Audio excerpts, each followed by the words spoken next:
I'm hoping for, what I expect to see, is Governor Romney to do the same professional job that he did the last time, show leadership, show a commanding presence, and show a real mastery of the facts. I think President Obama will do a better job. I don't expect the debate to be as one-sided. I think both of them will do a good job. I'm hoping Governor Romney does a better job. But even I think all Governor Romney has to do, I believe, is to maintain the same pace he did at the first debate, because I genuinely believe that the trend of the campaign is definitely going his way. All right, that was Peter King, a longtime Republican congressman from Long Island, and as they say in the business, setting expectations. He's doing that here for tonight. But that was Andrew talking earlier to the congressman from Long Island, and as we get here in less than 3 hours from the debate, you've got both Republicans and Democrats that have been spinning like crazy today on the island, trying to put both a positive spin on their respective candidates long before candidates even utter a single word. Now, Andrew Whitman's been there all day, and he's trying to cut through some of the political clutter. He joins us now with more. You talk to folks here close to both campaigns about what they hope to hear, hope to avoid, I guess, and also what the public ought to expect tonight, right? Yeah, that's true, Rich. And, you mentioned earlier in the show the style and substance of this campaign. Talking to the surrogates, the people closest to the campaign, it's impossible to talk about one before the other pops into the discussion at one point or another. Now, the goals for each candidate a little bit different than they were in Denver. For Mitt Romney, the focus on acting a bit more presidential this time. He doesn't necessarily have to be as aggressive as he was in the first campaign or in the first debate in Denver a couple of weeks ago. I spoke with former New Hampshire governor and Bush Chief of Staff John Sununu, one of his Mitt Romney's closest advisors, on what to expect from Mitt Romney tonight.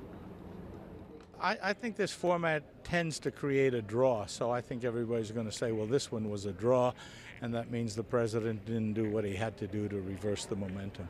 Does Mitt Romney continue his aggressive debate performance from the first debate, keeping in mind that Vice President Biden was criticized for being too aggressive at the vice presidential debate?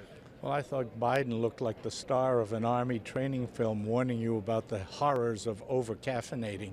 But I think Mitt Romney understands this a different format, and this is the kind of format where you're answering questions back to the people that are part of the population that has been selected to ask the questions. I think you're going to see a slightly different style, and I think the governor will handle it well. There were also many instances in the first debate where Governor Romney was fact-checking President Obama, so to speak. Will he continue to do that in this debate? Well, I think the governor has to, because the press doesn't seem to want to.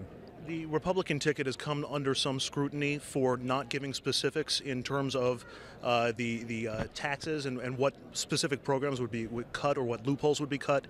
Can we expect those specifics tonight? I certainly hope not, because I think it's the dumbest thing the governor could do. Is when he is president, he's going to take this big basket of loopholes and things that can be eliminated to provide added income, and he's going to have to sit down with Republicans and Democrats in Congress and negotiate. And you don't tip your hand before you negotiate. So I would certainly hope that the governor talks about what's in the basket in general, but saves the debating, the negotiating for which ones he's going to do and not do for when he's president and goes to Congress. And for voters who worry about punching the ticket for Mr. Romney, not sure if they're going to cut a loophole that perhaps is favorable to them? I think the middle-class voters can really feel comfortable that the burden of all those cuts, the bulk of those cuts, is going to be on the income tax form that applies to the upper income brackets in this country. That's where most of those cuts are going to hit. That the Romney side of the coin. As for President Obama, I spoke with Patrick Gaspar. He's the executive director of the Democratic National Committee just a little bit ago.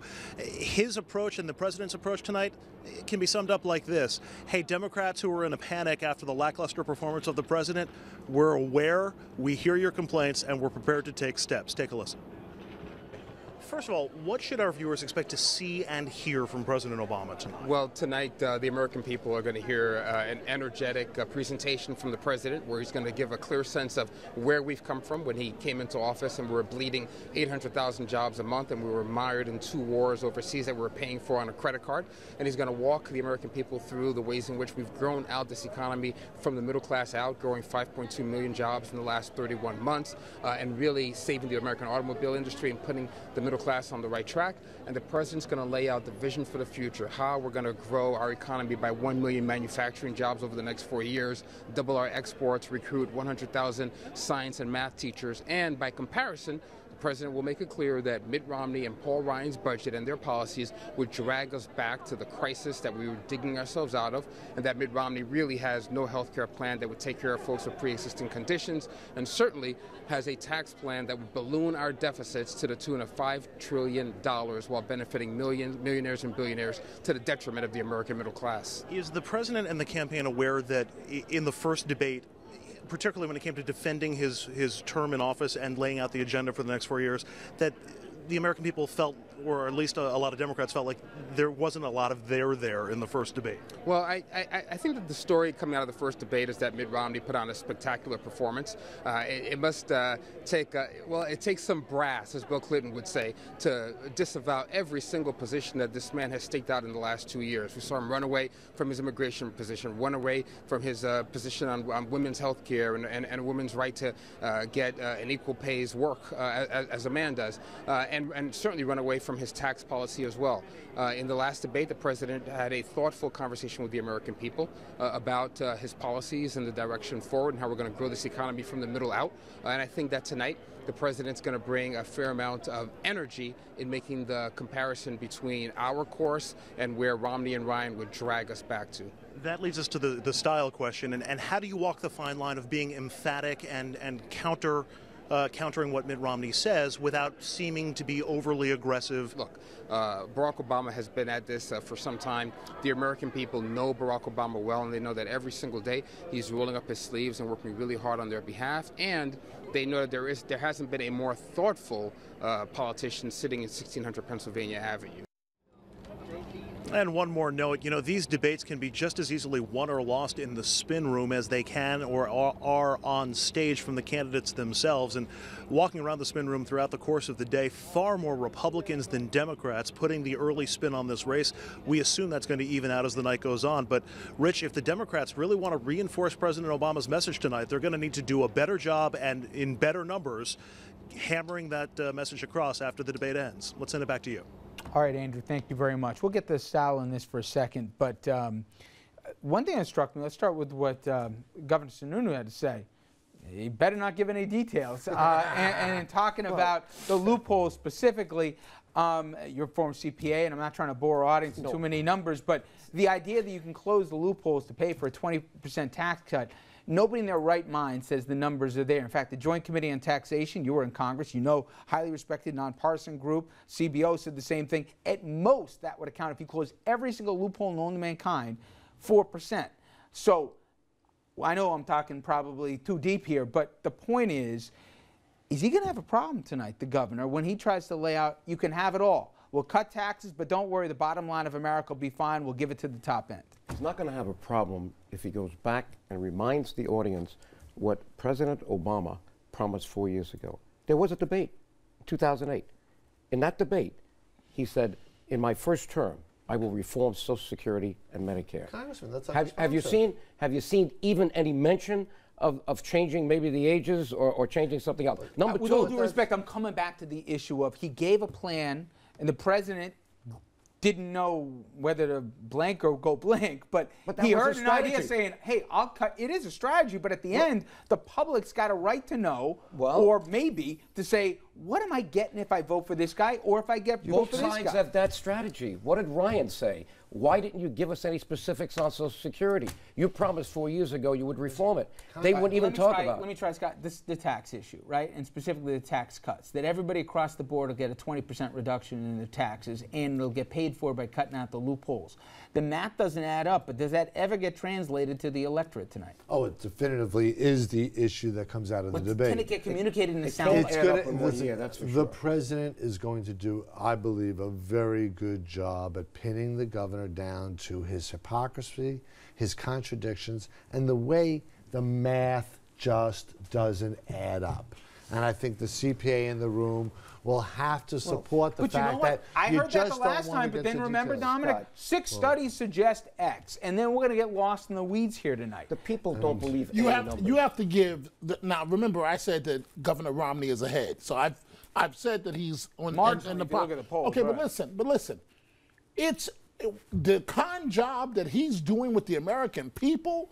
I have never seen anything like this in 25 years of journalism. Don't ask me any specifics. I'll get to it once I'm elected. And it's working. Now, Yes. Biden, for all the histrionics that he got heat for, and I thought it was a pretty good line by Peter King, I guess, or Seduto, or whatever it was, but my point is, he did have an answer to that, where he said, time out. And he looked at the camera and said, who do you trust more on this, us or them? And if you look at the polls, at least before the debates, they went with the incumbent. I think that's the only way you can do that in a soundbite No, it's tonight. not going to work because the problem for the Democrats, they have the facts on their side, but Americans are looking at the unemployment rate. And the fact of the matter is Governor Romney, when it comes to style, right now is doing a better job. So they're not going to hear any of the facts. And the Republicans are not going to give you any facts until after the election. There's no way the governor can get away with tonight saying to the American public, just trust me on $5 trillion. When the president comes in with good job numbers this month, bailing out General Motors, we're not going to mention Osama bin Laden tonight. And he's going to say but one the number I can be bottom- sure of, and that's 47. That's the percent that's on Hey, tape. You're going to hear fellas, that tonight. Give me a shot here. Please. Obama's got to defend a record. He wants a second term. He hasn't made the case to the people that he deserves that second term. But He came in promising so much. But how about laying out a case to the American people for why you should be the man in the Oval But Office? he's the president, and you Okay, got to so say, Congressman- why does he deserve a second It should term? only be a He's got a referendum. record. It Why should is only it- be a referendum on Obama. Of course not. Congressman, But he has a record. Let's talk about his record. Let's talk about his record. talk about his record. The fact is he came in facing the worst economic crisis of a generation. He steered the course. We were expecting soup So he kitchens. had 2 We're years saying, to excuse me, you asked figure me to out make what the he had case. to do. You asked What me did to he make do in the the case. last You 2 got to let me years? finish. Congressman, you asked me to make the case. Let me finish. We've gotten out of one war. We're getting out of a number. He killed the terrorist mastermind of our generation. How much do you want? He saved General Motors. What more do you want from the guy? Save General Motors What at more what do you cost? want from the guy? A General Motors could have gone bankrupt, come and it on. would have been cheaper Peace to buy and cars. prosperity. He gave it away to the unions. There are all kinds You of would have analysis. what? You wanted it to go into the river? Where do you Of want course it? not.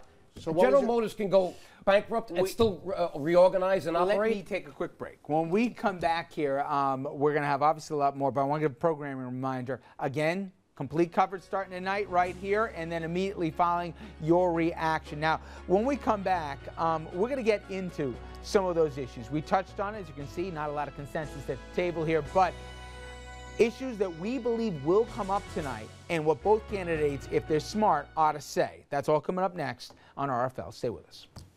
I'm actually really concerned about what's going on in Syria, what has been going on in Syria for the past 18 to 20 months. The American people want to know that whoever's elected on November 6th has a plan coming into office.